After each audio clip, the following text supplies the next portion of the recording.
Sorciers, sorcières, moldus et non-mages, bienvenue. Hogwarts Legacy est maintenant sorti depuis plus de 2 mois, et on a eu l'occasion de découvrir Poudlard au 19e siècle. Nous sommes nombreux à avoir parcouru les couloirs de l'école, les rues de Préolard, supporté les commentaires d'Ignacia Wildsmith, un peu trop fier d'avoir inventé la poudre de Schminette, et quantité d'autres activités qui nous ont menés aux 4 coins des Highlands. Et au milieu de cette étrange année scolaire, et entre 2 affrontements avec des gobelins, des trolls ou des araignées beaucoup trop grosses pour qu'on puisse en tolérer l'existence, on a eu l'occasion d'aider plusieurs élèves et on va en retenir 3, désignés comme compagnons, avec lesquels on va se lier d'affinité. Natsai Onai, Poppy Sweeting et Sébastien Palot. J'en rajouterai encore un 4e, mais j'y reviendrai un peu plus tard. Quoi qu'il en soit, la ligne narrative des quêtes de chacun de ces personnages se prête à l'exploration d'un thème particulier, et il me paraissait intéressant de revenir sur ce que chacun de ces personnages avait à raconter. Je vous préviens, il s'agit d'une vidéo 100% spoiler. Si vous n'avez pas encore joué à Hogwarts Legacy, ou que vous n'avez pas fini les quêtes des compagnons, et que vous ne voulez pas être spoilé, n'allez pas plus loin. Voici donc mon premier cours sur l'histoire de Poudlard.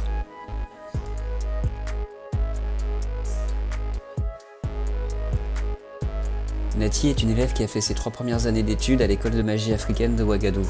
Elle aura l'occasion de nous en parler, d'évoquer des souvenirs de son école, de nous parler de la magie sans baguette, et du fait qu'on y apprend à devenir un animagus. Des éléments que J.K. Rowling nous a déjà donnés par le passé, mais que le jeu, au travers de Natsai, rend accessible à un plus grand nombre de Potterheads. Elle nous parle aussi du Matabeleland, une région de l'ouest du Zimbabwe, et on découvre qu'elle est arrivée à Poudlard avec sa mère, le professeur Mudiwa Onai, quand celle-ci est devenue le professeur de divination de l'école. Natty est arrivée en 4e année et a été répartie à Gryffondor. La première fois qu'on la rencontre, c'est durant le cours de sortilège du professeur Ronen, et au début, je l'ai trouvée très arrogante. Mais en discutant avec elle, j'y ai vu une fille sûre d'elle et de ses compétences, ce qui n'est pas si étonnant quand on sait qu'elle a appris la magie sans baguette à Ouagadougou. En ce qui me concerne, lorsqu'on nous donne le choix entre Sébastien et Natty pour aller à Préolard, j'ai choisi Natty, et c'est donc avec elle que j'ai affronté mon premier troll. Après quoi, j'ai pu voir que Natsai avait un profond sens de la justice, et qu'elle était désireuse d'œuvrer pour la sécurité de Préolard et des Highlands. Au fur et à mesure que l'histoire avance, on découvre que Natty a perdu son père, qui était un animagus capable de se transformer en girafe. Celui-ci est mort lorsqu'ils ont été pris en chasse par des braconniers et qu'il a protégé sa fille. Depuis, non seulement Natty se sent coupable d'avoir survécu à son père, considérant qu'il est mort à cause d'elle, mais en plus, sa mère se trouve très protectrice avec elle, lui refusant de se balader dans les Highlands. Natty nous apprend qu'elle est aussi une animagus, capable de se transformer en gazelle, et qu'elle a été repérée par des habitants peu habitués à voir ce genre d'animal dans la région.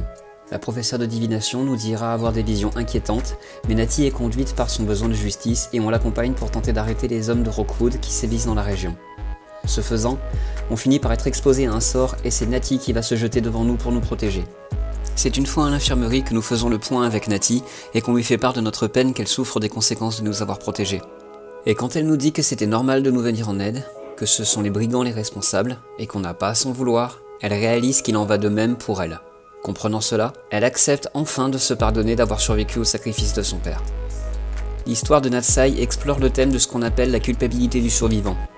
J'ai trouvé, lors de mon aventure, que le personnage de Natsai avait connu une belle évolution, qu'elle a pu mieux comprendre le geste de son père au moment où elle a dû faire de même et de protéger une personne qui lui est chère. Natsai est une belle personne pour qui la justice est très importante, qui se soucie de ses amis, et c'est au travers de notre amitié avec Natty que celle-ci va pouvoir accepter son traumatisme, se l'approprier, et continuer à vivre au-delà d'avoir survécu.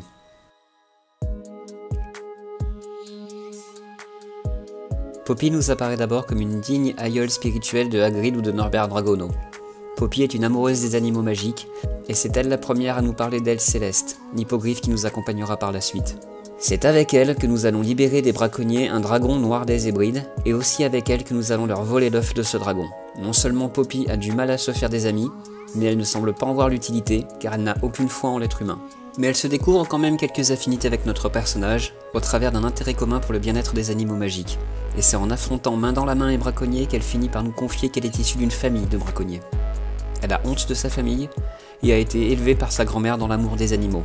C'est en sauvant des spécimens de Vivet doré, une espèce magique en voie critique d'extinction, que Poppy va aller au-delà de la honte de ses origines et embrasser sa passion et son amour des animaux en répondant aux objectifs qu'elle s'était fixés. Elle gagnera même l'estime des centaures pour avoir contribué à sauver les Vivet dorés.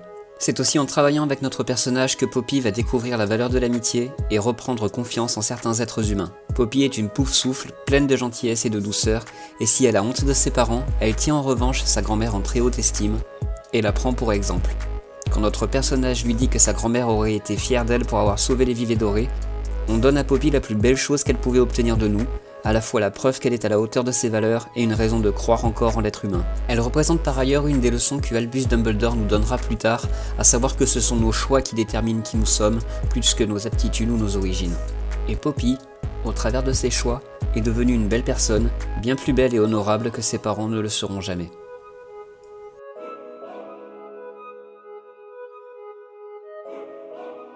Je me suis permis de garder Sébastien pour la fin. Sébastien dispose d'une certaine aura auprès du public, peut-être l'aura du personnage gris, moralement à mi-chemin entre le bien et le mal. Pourtant, s'il reste un Serpentard à l'histoire complexe, ce n'est pas Sébastien qui a attiré ma sympathie, mais son meilleur ami, Hominis Gaunt. La sœur jumelle de Sébastien, Anne, a reçu une malédiction lorsque son village Feldcroft a été attaqué par Victor Rookwood et des gobelins fidèles de Ranrock. Depuis ce jour, Sébastien est dirigé par sa colère contre les gobelins et cherche désespérément un remède à la condition de santé de sa sœur, tandis que celle-ci est laissée aux soins de leur oncle Solomon.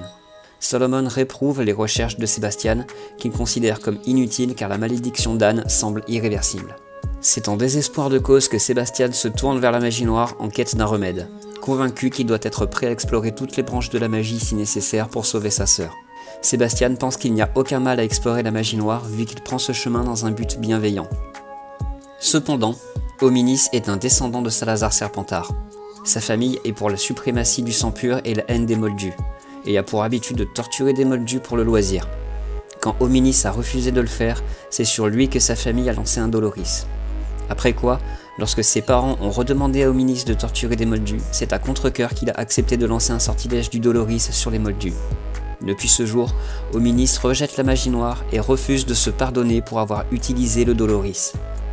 Comme celui-ci connaît bien la magie noire et le prix qu'il en coûte, il tente de raisonner Sébastien et de l'arrêter dans sa quête d'explorer les arts obscurs. Hominis nous le dit bien à un moment donné, au début ça n'a l'air que de petites choses innocentes, mais bien trop vite on se retrouve happé par l'obscurité de la magie noire, et on n'en ressort plus.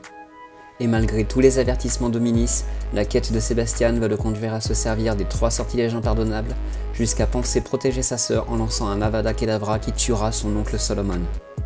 Il est intéressant de signaler que l'étymologie d'Hominis est Omen, qui signifie présage en latin. Hominis, dès le début, nous dit de faire attention aux souhaits de Sébastien, que celui-ci risque de s'entraîner lui-même dans une spirale destructrice. Hominis n'aura de cesse de nous prévenir des dangers de la magie noire. Dangers qui vont se révéler devant nous comme bien réels, donnant raison aux paroles d'Hominis, aux présages qu'il nous a donnés tout au long de notre quête. Un peu comme les prophéties de Cassandre, celle qui dans le mythe était condamnée à voir toujours ses prophéties devenir vraies, sans que personne ne la croie jamais. Au travers de Sébastien et Hominis, on explore plusieurs thèmes intéressants. D'un côté, Hominis est comme Poppy, issu d'une famille dont il ne partage pas les valeurs. Sauf que contrairement à Poppy, Hominis a commis un acte abominable et il refuse catégoriquement de se pardonner pour ça. Il vit avec la culpabilité de ses actes et s'en sert comme d'une leçon pour ne pas reproduire les mêmes erreurs. La tragédie d'Hominis est qu'il voit Sébastien sombrer dans la magie noire et malgré tous ses efforts et malgré tout l'amour qu'il éprouve pour son ami, il ne parvient pas à le sauver. Sébastien, lui, explore le piège de la magie noire et de croire qu'en l'exploitant mû de bonnes intentions, on pourra en faire bon usage. Mais la magie noire est noire pour une bonne raison, et elle n'existe que pour nourrir le mal. On pourrait croire faire le bien, mais comme Hominis nous l'a laissé présager, sans que l'on comprenne comment, bien vite, on se retrouvera à commettre des atrocités, convaincus d'être dans notre bon droit. C'est pourquoi il est important de se préserver des forces du mal, parfois accepter de se confronter au malheur plutôt que de le détruire, et choisir le bien plutôt que la facilité. Je n'ai pas voulu évoquer tous les détails qui constituent chacun des compagnons, car je voulais me concentrer sur ce que leurs histoires avaient à raconter dans le thème qu'elles exploraient. Il y a encore beaucoup de choses à dire, notamment sur Sébastien ou Hominis, mais en jouant à Hogwarts Legacy, j'ai ressenti beaucoup de sympathie pour chacun d'entre eux, surtout pour Hominis et pour Natsai. Je sais que ce ne sera pas la même chose pour chacun d'entre nous, et d'autres préféreront Poppy ou Sébastien, ou Chick. Pour ma part, j'ai apprécié l'écriture de ces personnages et cette écriture est, pour moi, à la hauteur des histoires que J.K. Rowling nous a racontées au travers des personnages de Harry Potter. Natsai, Poppy, Sébastian et Hominis rejoignent à mes yeux le panthéon des personnages de Harry Potter avec lesquels j'ai pu m'attacher et explorer des thèmes importants, de la culpabilité jusqu'au pardon, du combat entre le bien et la facilité. Je vous remercie pour votre attention.